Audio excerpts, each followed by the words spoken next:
Hey folks, this is Vince with Dad's Gaming Addiction, and today we're going to take a quick look at Xtronaut. This game supports 2 to 4 players, is for ages 7 and up, and the average play time is about 30 minutes. As far as the game components go, I'll show you the back of the box. It has a nice list there.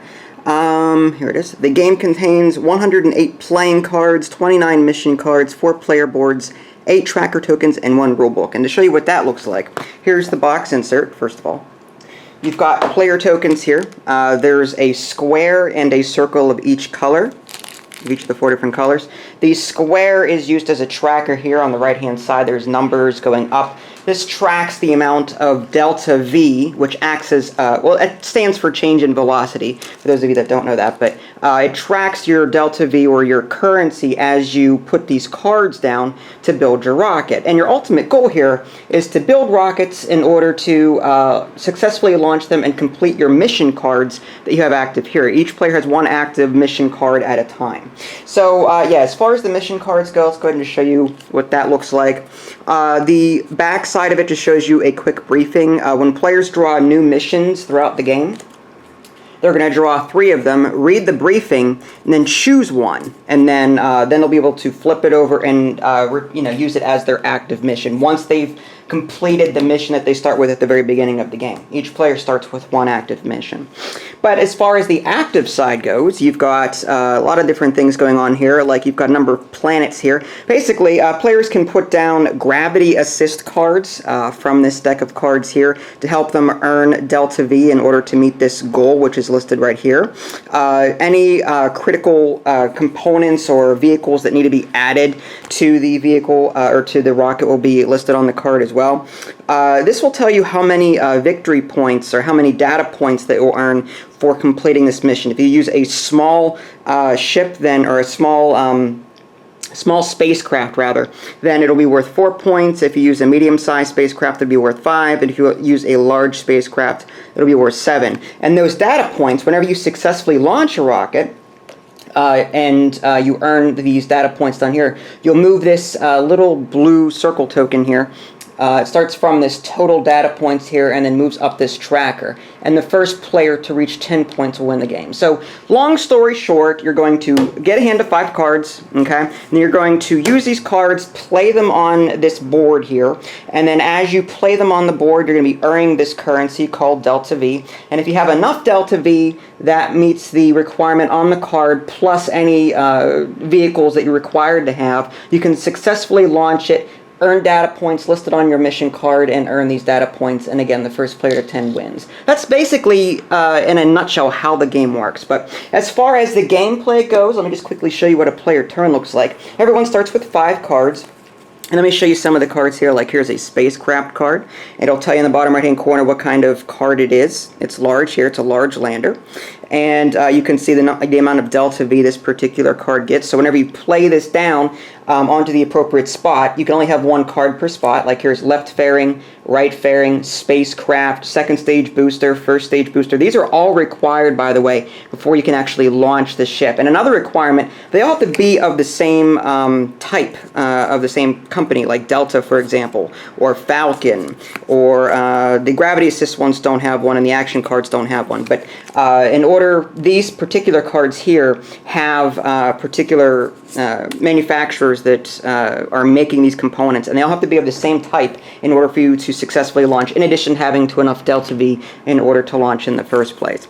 But yeah, you've got spacecraft here, you've got action cards that you can play on your turn, for example, rocket salvage, retrieve 1 rocket component or spacecraft from the discard pile, right fairing as I showed you, first stage booster, and you can see the amount of Delta V that you'll get for putting these boosters down based on the size. So if you have a ship, let's say a large lander, for example, down here on the spacecraft. Now that's a large one. Now whenever you put a booster down, you would match the appropriate letter at large, L and L, and that's how much Delta V that you would get for this particular card. If you had used a small craft here, you would end up getting 14 Delta V for this. So this card actually favors a smaller craft because the larger crafts are obviously heavier. But again, you earn more data points should you complete the mission. So the more data points you have, obviously the better your chances of getting 10 before anyone else. So if I were to put this down, for example, that's a first stage booster that would go here, and then my delta, or my delta V would go up appropriately based on the 6 here, and that's a large craft, that would be 7, so that would go up 7 more points, and you get the idea. Let me see what else I've got going on here. Gravity assist cards, like I said, these can be put down. These are optional that you can put down in addition to these additional booster cards. They can only be put down, though. They provide you Delta V, but you can only put them down if you have the matching planet on your mission card. Like, for example, this is Venus, Earth, Mars, and Jupiter. So I've got this Gravity Assist card that's Jupiter. So I can play this card in order to complete this mission, and I'll get some extra Delta V for that, which is kind of cool. So basically, on a player's turn, what you're going to do is you're going to draw a card from the deck. Okay, so now I've got 6. And then you're going to play up to 3 action cards. You don't have to if you don't want to. If you don't have any action cards and you skip this, I could play this if I want to. I don't have to. Let's say I don't want to play an action card right now. And then the third thing you can do, you have to do this in order, is trade with other players. Now, you don't have to trade with other players if you don't want to, but it's usually a good idea to try and at least get rid of some of the cards that you don't want. Because like I said, you've got to have the same company or the same color. Luckily, all of the cards of one company are all the same color, like Falcon is yellow here, this Delta is green, and so on and so forth, and there's more in the deck. But, so if I wanted to put a right fairing down at some point and the second stage booster, and I wanted to launch this ship in the future, I'd have to make sure that the other components also were yellow in nature. I can put cards down that don't match the company, but I won't be able to launch the spacecraft until I get all of the same color, all the same company on the board. So I can trade with other players if I want to. You can even create pacts if you want to with other players. Like, you can boycott other players. You know, feel free to be, you know, imaginative with that. And then the fourth thing that you do on your turn is build and launch a rocket if you're able to. So this is where you put cards down from your hand. So second stage booster, I can put that down here. And I don't have any Delta V yet because I don't have the spacecraft. Let's see. So if I put the spacecraft down here and the right fairing here, first stage booster. Now these don't match, so I can't launch this yet. Gravity assist, Jupiter matches that, so I can put that down here.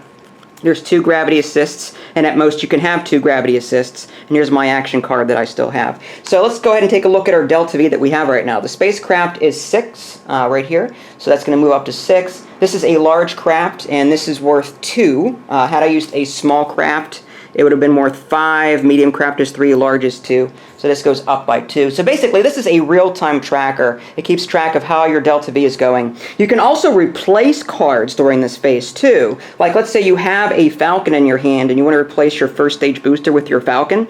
First stage booster, you can do that. So you can put the Delta back into your hand and put the Falcon down so that you can try and get all of the same color or all the same manufacturer type. You've also got a large one here, so that would move up by 7 points. We're on 8 right now, so that'd be 15. And then you've got 6 points here, so that's 21. And we're about 3 away from being able to meet our Delta V requirement. It's 24 on this card. But again, we won't be able to launch until we get this to be Falcon or these to be Delta or all of the same. We also need a left fairing at some point. And then after you're done putting cards down onto your board, each player gets one, by the way. There's more boards, and these are very thick, by the way. These are excellent quality, I gotta say. But there's 1 player board for each player in the game. But I'm just, because it's so large, I'm showing you just the one.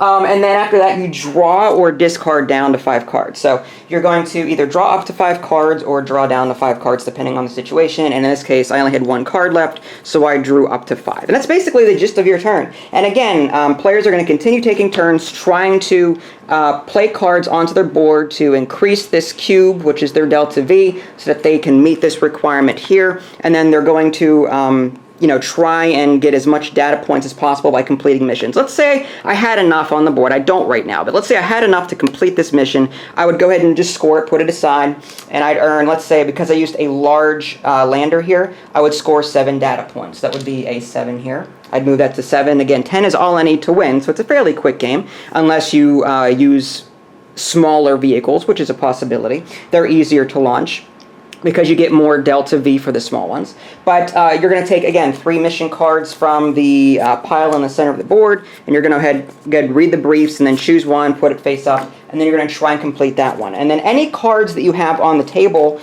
are put into the discard pile, unless particular cards say otherwise. Some cards allow you to take cards back into your hand and so on. So that's, again, basically the gist of Xtronaut, and honestly, this is a pretty cool game. I think it retails for about 24, 25 bucks. I saw it on Miniature Market. It's awesome, I gotta say, like the rulebook especially. Like, here's the rulebook, and it looks fairly thick. Like, you're going, my goodness, for such a simple game, why is there so many pages? Half of the manual is a bonus workbook material. So you can learn about the Osiris-Rex mission in Delta V, Module 1, planning a mission. What is the most interesting place for us humans to explore? This reminds me of my old science books back in elementary school. It shows you, like, you know, the solar system here. I'm surprised it actually has Pluto in here. I wonder if this was created before Neil deGrasse Tyson debunked that as a dwarf planet. But anyway, spacecraft choices, it goes into orbiters, landers, and rovers, and what each one can do. So you can learn about the science that you're playing, which is really cool. Module 1 activities. Why do different missions need different size rockets? If you could go anywhere in the solar system, where would you go and why? And there's even a little crossword puzzle down here, which is really cool. So yeah, there's also an advanced play. In fact, I recommend this. This is basically excess Delta V penalty. And basically what it says is, as I was saying, as you put cards down, you earn Delta V.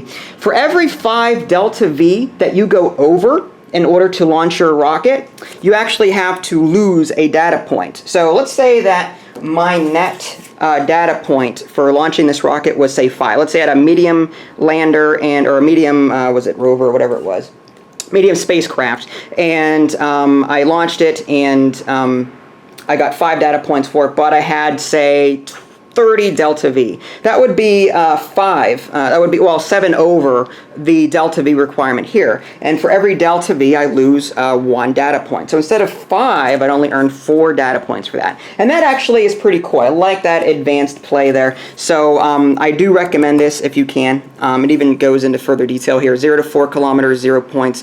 5 to 9 is 1 point. 10 to 14 is -2. And 15 to 19 is -3 points. And there's a quick reference on the back here, should you get lost, on how to play the game. But again, that's the gist of it. Excellent quality components, good price, excellent manual. I like the learning in the back here. I rarely see a manual do that. I only have a few games in my collection that take the time to print out extra pages for educational purposes, which is really cool. And again, the quality component's really good. The boards are nice and thick. The cards shuffle very well. I'm happy with that.